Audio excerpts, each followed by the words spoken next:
या महाकुंभाचं विशेष महत्व आपल्या सर्वांनाच माहिती आहे. तर असं सांगितलेलं आहे शास्त्रामध्ये की आपलं पाप जर हत्ती असेल तर हा कुंभस्नान हे सिंह आहे, तर ते आपोआप आपलं पाप नष्ट होतं. या हेतून सर्व देशभरातून लोक इथे येतात. या हेतूनच आम्ही पण इथं आलेलो आहे आणि आता 13 तारखेचं स्नान करूनच आम्ही इथून जाणार आहे.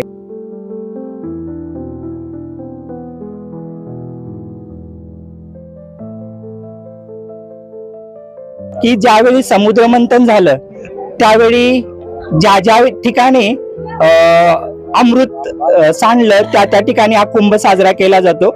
तर हरिद्वार, इलाहाबाद, नाशिक आणि अर्धकुंभ आपल्या उज्जैनला होतो. तर जो 4.5 वर्षाने येतो त्याला अर्धकुंभ म्हणतात, 12 वर्षाने येतो त्याला पूर्णकुंभ म्हणतात आणि 144 वर्षाने येतो त्याला महाकुंभ म्हणतात. पण या कुंभाला महाकुंभ खूप गर्दी असते म्हणून म्हटलं जातं. तर या स्नानाचं विशेष महत्व आहे. असं सांगितलं जातं की इथं जर स्नान हे झालं आपलं, असं सांगतात शास्त्रामध्ये की प्रयागराजचे महत्व असं आहे की 84 करोड जी आपली तीर्थक्षेत्र आहेत त्यामध्ये प्रयागराज हा प्रधान आहे, म्हणून लोक इथं गर्दी करतात आणि या स्नानावर येतात.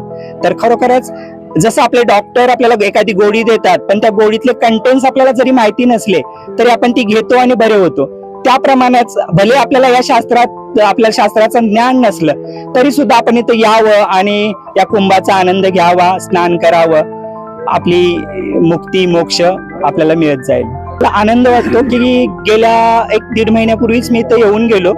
त्यावेळी अशी फारशी व्यवस्था नव्हती, पण याचे सर्व श्रेय योगीजींना देतो की खरोखरच इतका खर्च 450 कोटी खर्च करून ही व्यवस्था त्यांनी केली आणि आता खूप सुंदररित्या व्यवस्था झालेली आहे आणि स्वतः ते येऊन या ऑब्झर्व करतायत या भूमीचं. हे खरोखर विशेष महत्वाचं आहे आणि खरोखर असे योगी आदित्यनाथ सारखे मुख्यमंत्री प्रत्येक राज्यामध्ये जर झाले तर निश्चितच आपली हिंदू भूमी आणि हिंदू राम गावा राम घ्यावा राम जीवीचा विसावा कल्याणाचे जे कल्याण रघुरायाचे गुणगान कल्याणाचे जे कल्याण रघुरायाचे गुणगान